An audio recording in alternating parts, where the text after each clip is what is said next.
Man, I saw a really good fan edit of at the start of this movie, Star Trek 3, where they recap the death of Spock, Yeah, and and then everything's blue. they're doing like the funeral. I saw like a fan edit where it was like, for those about to rock, and it's like it splices in the Captain Kirk uh memorial The speech. in between it, and then it's like at the end of that song where it's like, fire, we salute you, and then it shoots the coffin out onto the Genesis planet. That's amazing. Yeah, I was laughing my ass off. Anyway, welcome to the Trek Epidemic podcast. I'm your host, Buck Hollywood LeDuke, joined as always by Dr. Hardner. Hello. We are talking about Star Trek 3 today. It's been a while since I've seen this one. I'm pretty sure we watched it, but I didn't really remember a lick of it, to be honest. No, that is the exact same thing for me. A lot of stuff happened, and I was like, "Whoa!" I think we were. It was either like super late at night, or we were shit faced when we watched this because I do not have a very good memory of it. I don't remember. Yeah, I don't remember a lot of it, especially like some of the characters even that are in this movie. Because I know I've Yes, definitely seen it because I remember Spock being inside of uh, Bones there. Bones. Yeah, which is a great story choice. Yeah, but yeah, so this one starts directly after the Wrath of Khan, after the death of Spock, and also directed by Leonard Nimoy. Um, which is an interesting choice because I was pretty sure he wanted to quit Star Trek after the last one, but that turns out to not be the case, as they had to pull this shit to bring him back so that they could go fight whales immediately after. Yes, of course. It's the logical conclusion. I like that this movie, like, oh, it's good, but it does purely exist so that they can go save a whale. Like, I mean, there was a message. It was that time of life, man. Save the whales was the whole thing. yeah, for sure.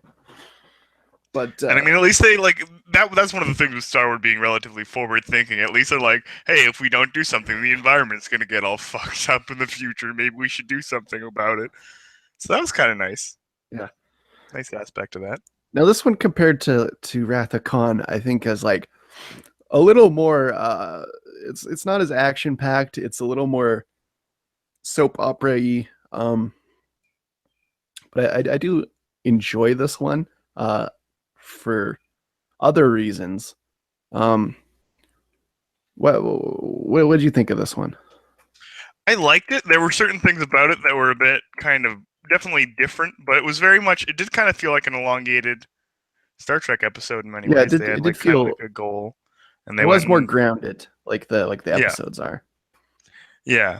Which I mean, it doesn't necessarily have to be because obviously it's a movie and it can go fairly extreme. It doesn't have to be very like it doesn't have to be contained in that like what the show is, but it did feel like very similar in that sense, and it was kind of cool. I liked it, I would say, and I liked the ending scenes in particular. I thought were kind of nice, and like the tone it went off on, but parts of it were a bit interesting, which I'm sure we'll get more into detail to. And all in all, like all Star Trek movies, it is a complicated beast. Yeah. Um, I do find this one to be like very specific looking. I feel like it takes a lot of nods from maybe Star Wars, especially like that bar scene with Dr. McCoy and sort of like the planet exteriors on some of these. mm-hmm.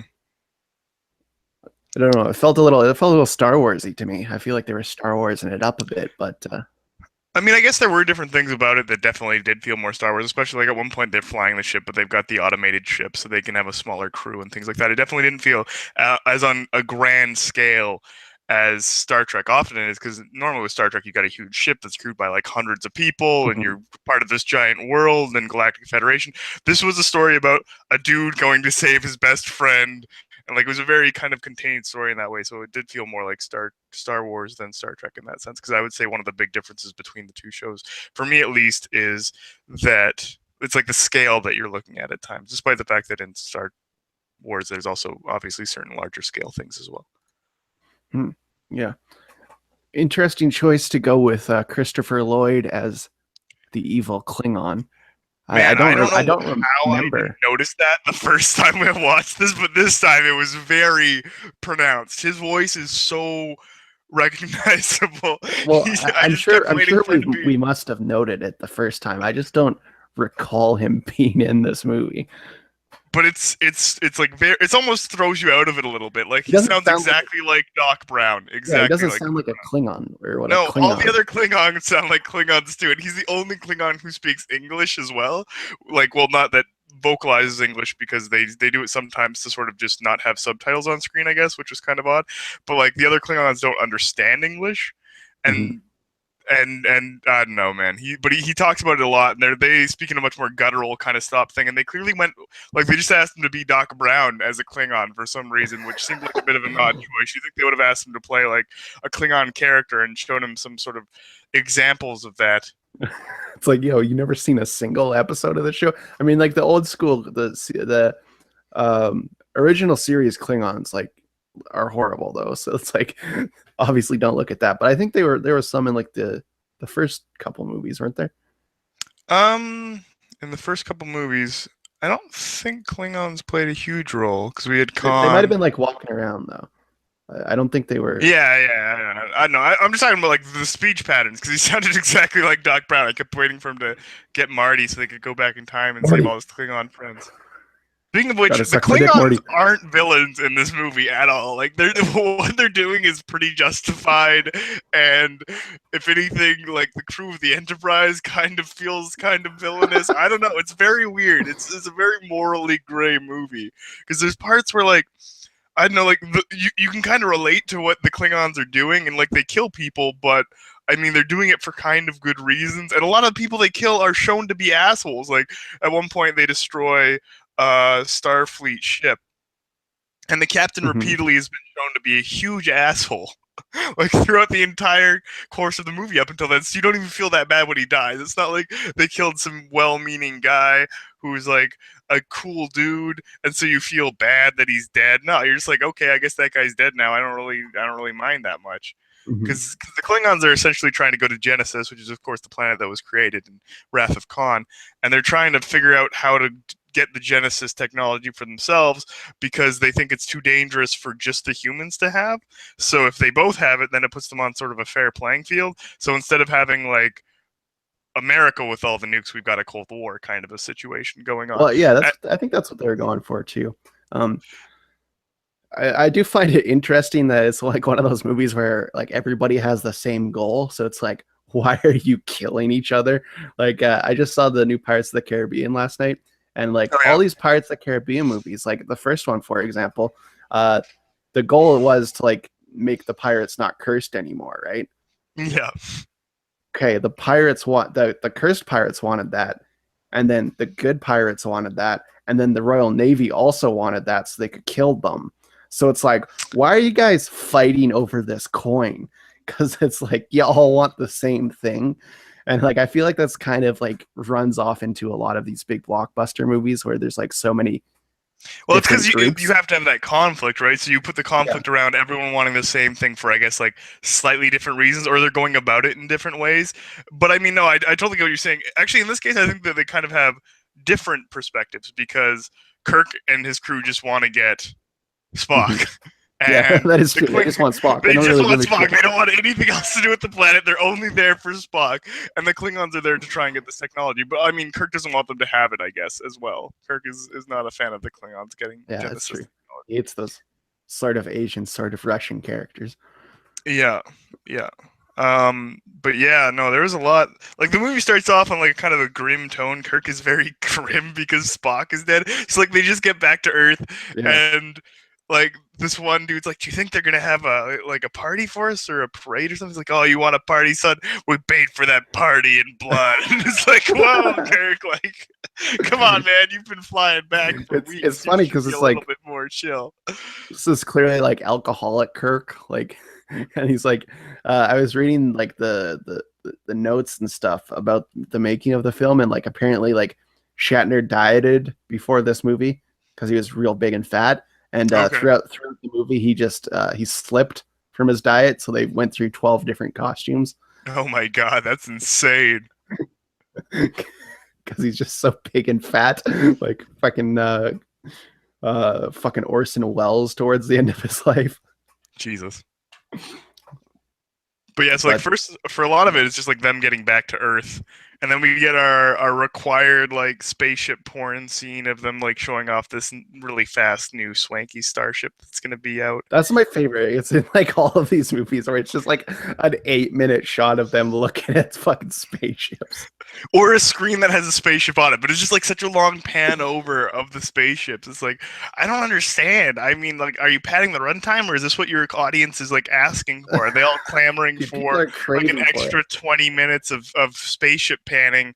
And like, I mean, I guess it kind of makes sense to a degree because the spaceships are very like iconic for the series, but at the same time, they all look very similar to me. Like this one's supposed to be really new and cool and interesting. It looks exactly like the Enterprise. It's like, oh I'm yeah, sure sorry, that's the same ship though. yeah, exactly. I'm sure there's differences that I don't recognize because I'm not a hardcore fan, and that's probably who they're doing those shots for. But at the same time, it's like I don't think that we need 8 minutes of that. I don't think that's super necessary. They're trying to sell the models that you have to build. Yeah, that makes sense. I mean, I guess I don't know. I wonder how big the model market is. I don't think models are as big now, but they were probably pretty huge back then. Video games weren't as big. All the nerds had were models. Models, yeah. Interesting. uh yeah, so basically I find it like kind of lazy that like Spock's spirit or whatever is in was transferred to Dr. McCoy. That was very retconned. Like Yeah. you could tell because like Kirk's like, reviewing all of the security footage around Spock's death to try and figure out who he might have given his mental soul to. Because Spock's dad comes and thinks that he would have given it to Kirk because Kirk's his best friend, but they were separated. So if it was a big deal, Spock would have given it to somebody. So Kirk's reviewing this footage, which also seems kind of like a way to pad the runtime because they're just replaying a whole bunch of footage from the previous movie. Yeah, there's a lot of footage from the last movie in I'm this. curious as to what the actual like runtime of the movie, because the movie's only about an hour and a half long. So I'm curious as to how much of it is actually from Yeah, it's about the 95 Wrath of minutes Khan. total. Yeah. So Um. But yeah, so that's happening, and then he finds out that he gave it to Bones, and then we get like the creepy scene of like possessed Bones in Spock's bedroom. It's really weird. Like Kirk's up on the ship, and then they're talking about how like they're detecting a life form in Spock's room, and someone says that it's been broken into. And at one point, Kirk says that everyone on the ship is obsessed with Spock, and it's like, Kirk, you're being a huge hypocrite. You're clearly still obsessed with Spock. So he goes to investigate, and there's this shadowy form sitting in the room saying creepy things about how Kirk left him on Genesis and how he wasn't supposed to. And then you see that Bones is just lurking in the shadows saying creepy Spock stuff, and he touches Kirk's face. Gets all up in it. It's really weird. Good content. So we also have Kirk's son storyline in this. Oh yeah, He's blonde, back. beautiful baby boy. Yeah, he's just a beautiful baby boy. He's a little baby boy. He's got like the curls and stuff. Oh man. Yeah, and so that's like a whole storyline too that develops within itself and is very dark. Yeah. I mean, they never really address it too much either. It's very much like it's kind of like a one-off kind of thing. Like Kirk was more mad at that one thing Khan did in the last movie than like eventual things that happen with his son, which I'm sure we'll get to. Yeah. But yeah, no, it was that does go down some very odd paths. So essentially, like there's another ship that's going to Genesis currently to do research on it, and they find there's a life sign on the planet, so they beam down, and it's Kirk's son and a Vulcan chick named is that one Savick? What's that girl's name? Yeah, her name was Savick too. Yeah, and Very young. And I think Spock like almost bangs her, and it's like no, he totally does. It's canon. Yeah, he bangs her, and it's like, but she's very young, Spock, and I don't really know what's going on here. I'm uncomfortable. Well, I mean, like I'm uncomfortable because Spock's like a vegetable boy. Like he's got the mind of a baby, and he goes through like the weird Vulcan. Essentially, they find Spock, and Spock's a baby, and Spock's getting aged as the planet's rapidly aging. So Spock's aging really, really quickly. But there's this whole weird thing called Ponfar, where Vulcans get basically they get super horny, and they have to have sex or they'll die. Like that's legitimately what Ponfar is. There's other things you can do to get rid of it, like you can fight or meditate or whatever, but mostly it's you have sex But with like, someone. is meditate like crank off or? I don't know. It doesn't say it says meditate. I'm sure it's actually masturbation. Anyways, like basically what it comes down to is you have sex or you die. And so Spock starts going through this and it's very painful. And they even mention it. And then like there's this weird scene where him and Saavik like link hands and their fingers are doing weird things. And then it fades to black. But like it says in the wiki that there's a deleted scene from the movie where Saavik bears Spock's child. So Oh wow. yeah, apparently, but it's weird. Like I know she was doing it to be nice, but at the same time, he's a weird vegetable baby, and you're having sex with him. And I think that has some sort of weird implication. Like, why couldn't you just give him a handy, maybe, or something, and just like relieve the pressure? I'm very uncomfortable with the idea that she took advantage of vegetable baby Spock. Baby Groot. But yeah, that was an interesting experience. Basically, they're running around on the planet as it's decaying because the Klingons eventually destroy the ship, who's piloted by the asshole I was mentioning earlier, and they can't get off the planet, so they're just kind of trying to survive and run from the Klingons. Right. Right. Yeah. There's some great scenes with Bones where he's possessed by Spock, and he's like trying to talk like Spock talks.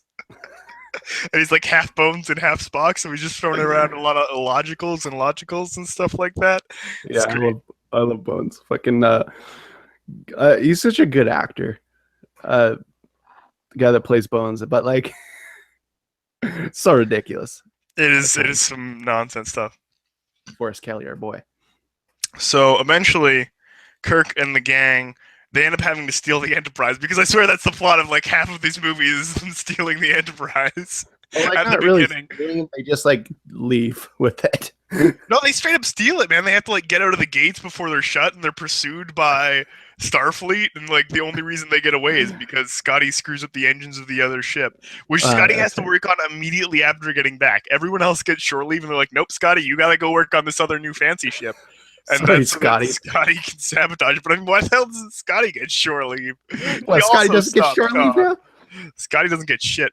So they like steal Poor the Scotty. ship, and they leave Uhura behind, which I don't know what that was about. It seemed almost like they were trying to give her character less screen time. I think that's very possible in a lot of these situations. Yeah, so they leave Uhura behind, and they steal the Enterprise, and they go off to Genesis to try and get Spock out of Bones' brain and back into Spock's body, because they need Spock's body for that. It's a whole process. They got to get it because Bones is going to die if he keeps him in there. So it's a whole process to get him back. And then there's all of this Klingon stuff that is also in it. The Klingons whisper a lot. I don't know if that's just part of the language, but it always felt like they were whispering in this movie. They're just talking quietly to each other. Because there is like very close. There's a bunch of storylines that are happening separately in this movie, and then there's just Klingons that are running around also. Yeah, I mean, like whenever everyone's getting back to Earth, there's like it cuts away, and there's these traders, like human traders, who are carrying this Klingon lady who's all decked out in jewels, and she sends this data about the Genesis project to these Klingons. And then like the Klingon's like, "Did you look at it?" And she's like, "Yes." And he's like, "That's unfortunate." And he blows her up. And she's apparently his wife, because she's like, "My lord, my love," and then she's blown up by Klingons. There's also this really long scene of Christopher Lloyd just like twitching his eyes after realizing he has to blow up his lover. He's like just staring at the screen and his eyes are twitching. It's like a solid 5 seconds of it. It's very uncomfortable. I like the idea of Leonard Nimoy standing behind the director's camera being like, "Yeah, move your eyes a little more." I read a thing that mentioned that fucking William Shatner didn't like being directed by his buddy there, so like he was like very hard to work with because I don't know. I just like the idea of that he thought it was awkward. That's incredibly believable. Yeah. Also, Doc Brown had a creepy like rat dog, an oily rat dog. which Yeah, and I'm he gets sure real has the mad. He gets legit. real riled up when it dies. Well, that's the other thing. Like, that's where it's like maybe the Klingons aren't the bad guy. Kirk kills his dog, and then He kills all his of his dog. crew. And then it's like John Wick and they're fighting in a fucking volcano. That It's part like, feels yo, very much like the Lion King to me. There's Kirk's, fire yo, everywhere, and they're on top of a high point, and they're throwing each other around. Kirk's fucking kicking this dude into a volcano like he's Gollum. I was like, what is this? This is insane. I don't even remember any of that. Yeah, I know, right? We're kind of getting ahead of ourselves, but still, it's not a very linear telling of what's going on in the story, but that's all right. But yeah, there's all this Klingon stuff going on because they're basically trying to get the Genesis information so that they're on equal playing field with the humans, I guess. But the humans think it's too dangerous to give out. And so, I mean, it makes sense. I understand where the Klingons are coming from in this movie, and then they just get shit on the entire time. Yeah, they just get like it fucking kills his dog. It's like it's actually insane. Um, what they do to these poor people, this poor race of people. Yeah, it's pretty messed up. Also, has anyone thought about like the implications of what Spock did to Bones? That's kind of fucked up, right?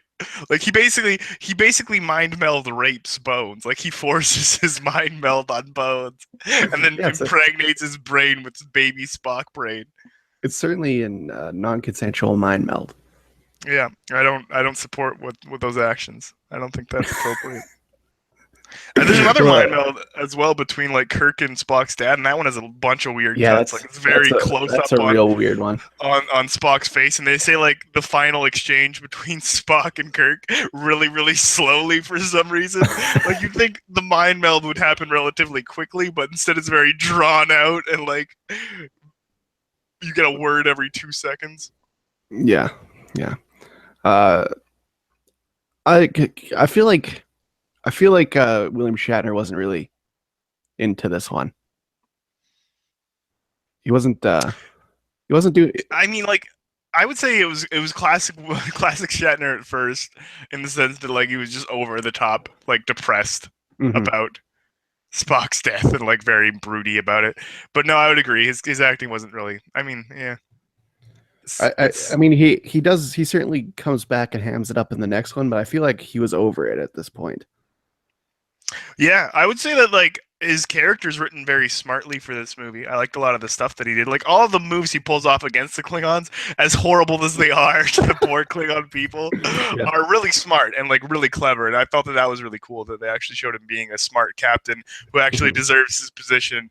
Which I Yeah. mean, it was something they did previously as well. Like they're good at representing him as like an actual competent human being. Yeah, Which well, is nice. there's definitely some decent screenwriting going on, especially since he used to just be like a blue flame specialist, like jumping around, being a badass. But in his older age, like you can tell, especially in the movies, um, they did write him more of a smart captain. Yes, which was good. At what point do you think the crew of the Enterprise just gets arrested, though? Because like they totally stole a starship, which is entirely like that's got to be one of the most illegal things you can do. Like those things have to be so expensive, Yeah, and like it's they're giant treason. weapons as well. Yeah, like he basically committed grand treason just to go and save his friend. I think the only reason they don't get strung up for it is because when they get back, they have to go on the whale rescue mission to save the entire planet. I think that's why that's a thing. Yeah, Otherwise, they probably would have been just killed. because it's not they weren't like saving the universe or anything. They were just trying to save Bones from imploding. Yeah, I mean, I guess their one argument could be that like they went there and like they stopped the Klingons, but the Klingons weren't actually going to get anything from being there. Like they at no point would the Klingons get anything from that planet because it's just the planet there. They don't have the data with them. They blew up the ship that had the data on it because that was the one with like all Yeah, the science people. you still you still need the scientists to like make the torpedo again if you're gonna Yeah, and weaponize then it. they straight up kill the guy who builds the torpedo. They kill Kirk's son, David, which has one of the greatest exchanges ever when Savick sees that David is dead. And they're doing this all over like conference call, basically, between Savick and Kirk and Doc Brown. Now And I Doc did Brown's just just gonna kill somebody to show that he's not bluffing. And I then did just mention that this isn't Shatner's best work, but when he does find out that his son David has died, that is like one of the greatest scenes ever. I mean, it still doesn't feel like he's as angry as like when Khan's just dicking him around in the last movie. Like they did Yeah. the whole pan out for the yell and everything, which is classic. But in Mhm. this one, he's just more like, "You bastards! You killed my son." I love what Savick said though. Savik's line is amazing because they're all in this conference call, and Kirk has to basically be told what's going down on the planet by Savick. And at one point, Savik's just like, "Admiral, David is dead." Like completely flat tone. There is no emotion in your voice, which she's Vulcan, so I get it maybe, but at the same time, it's just so funny to me because it's just like the most monotone delivery of the fact that your son is dead to another human being I could even imagine. Oh god. Powerful, powerful Savick. Yeah, I also love. So basically, what happens after that? Because they were trapped down on the planet, the Klingons went and captured them. Kirk arrives. Kirk shoots at the Klingons because he figures out where they are and when they're invisible because they were there Hmm. when they jumped in, and he was able Right. to figure it out. And they shoot each other, and they both kind of disable each other a little bit. And then Kirk's talking with his captain. The captain says they have to surrender. So Kirk says, "Yes, give us a minute." And the guy says, "I'll give you 2 minutes." Which ends up being exactly the right number of minutes because what Kirk does is he takes 1 minute to prime the ship for self-destruct for another minute, and then the Klingon crew arrives and gets blown up. Almost every single one of them. I think there's three Klingons left alive after they blow up the Enterprise. Hmm. Yeah. No, Self-destruct. and that's a really cool scene is the Enterprise blowing up. Because this one I feel like it had a bigger budget than Wrath of Khan, but they didn't use it quite as like expansively. Yeah, I would say it was more tight on certain areas. The explosion was really cool because they like show parts of the ship like breaking away and like the Hmm. scaffolding and lattice that holds the ship together and stuff like that Yeah. and fire. Yeah. Neat. Uh, Um. So yeah. sorry. No, go ahead. I was just gonna say like, and then after that they're down on the planet and trying to rescue Savick and baby vegetable Spock from the Klingons. Yeah, Baby Groot. Boy, yeah, and he just throws him right into the lava, man. Yeah, Good there's scene. this long drawn out fight scene between Kirk and The the crew. Doc Brown, which ends in the finest murder I've ever seen. Yeah, absolutely. Basically, very much like the Lion King. Doc Brown is holding onto the edge of the cliff, and Kirk is standing up on top of it. And Kirk tries to like pull him up, and then instead of just accepting Kirk's hand and being pulled up, the Doc Brown grabs Kirk's leg to try and drag him into the lava for some reason. Like he'll just take them both down because he's really pissed at Kirk at this point because Kirk has both killed his dog and his entire crew. So I mean, it makes Yeah, sense he's in John Wick. character. Um, but Kirk is not having any of it, and he kicks him in the face. He's Yeah, it's having amazing. Like, well, it is back to your analogous that the Enterprise crew seems to be more of the bad guys. He just kicks this dude right in the face into yes. lava. The best thing too is each time he kicks him, he says another word, and over the course of it, he says, "I have had enough of you," and he kicks him in the face like 4 times, and then he just falls away into lava. Oh god, I Yeah, have had enough of you is the greatest way to kill somebody. it's also the most Kirk thing ever for sure. Yes, it is very much the perfect Kirk move. Oh, another great line from this movie is once Doc Brown realizes that the Enterprise is about to blow up because the Klingons say the computer's saying something and they Yeah, pull the sound through and it's the countdown. So Doc Brown realizes it's about to explode. He's like, "Get out of there! Get out of there!" He just sounds like such a concerned person. Like he's not cold or heartless. He's really concerned about his crew. And he sounds like the DeLorean's about to explode or something. yeah, Marty, get out of there! Get out of there, Marty. Oh So god. ridiculous. And just like yell and get out of there like 1,000 times. Yeah. You know where they didn't use the budget in this movie, or they might have actually, because I have no idea how much this would cost back in the day. Plato's Spock face when he's like rapidly aging back into like adult Spock, and his face is just like morphing. They keep doing like cuts away from it and back to it, and it's different each time, and it's really creepy. Yeah, I don't know how much that cost, but $16 million for this guy. Oh wow. Which back in the day was a decent chunk of change. Pretty big. Box office 87 million. They made their money for sure. I forget what the Wrath of Khan was. I can look it up real quick, but I recall it being less. Yeah, 11 million for the Wrath of Khan. So we got an extra 5 million for this one, Wow. and it doesn't really show. So I don't think. I mean, maybe the technology got better, but it like to me, like all the spaceship stuff was about on par. It's not never great, but works, especially like when it's flying around and stuff. Anyway, yeah, we were talking about the budget. I'm not really sure where they used it. Maybe the sets were bigger or something, but like I mean, the special effects were. I think a lot of it was with Very, the planet itself, because like they show a yeah, lot of that's like volcanic eruptions and like shifting and rapidly aging yeah, Spock. They also had like 12 different Spocks. mm. Yeah. That makes sense. I could see using some budget on that. So yeah, the sets were pretty cool, especially on the Genesis planet. So Yeah. well, They yeah, also had like the whole cloaking animation for the Klingons. I wonder how expensive. I like that's one of the things like I would like love to learn more about is like how much actual certain types of visual effects cost, because I have no idea how much that would have cost back in the day, yeah, or I don't know. even in a modern CG environment. It's interesting stuff for sure. So what's your final thoughts on Star Trek 3? I like I said, there's parts I like about it. I think it's an okay movie. I think it's pretty good. I don't think it's as good as Wrath of Khan, but I do No, think it's it's not that bad considering what the premise is, which seems a bit silly at first. They managed to pull it off pretty well. I think it's definitely better than the motion picture. Yes. Maybe not in scope. Like the scope of the motion picture is like incredible, but I think like story wise and things like that, I feel like it's a better film. Um, it's not one that I usually watch though. I usually skip over this one.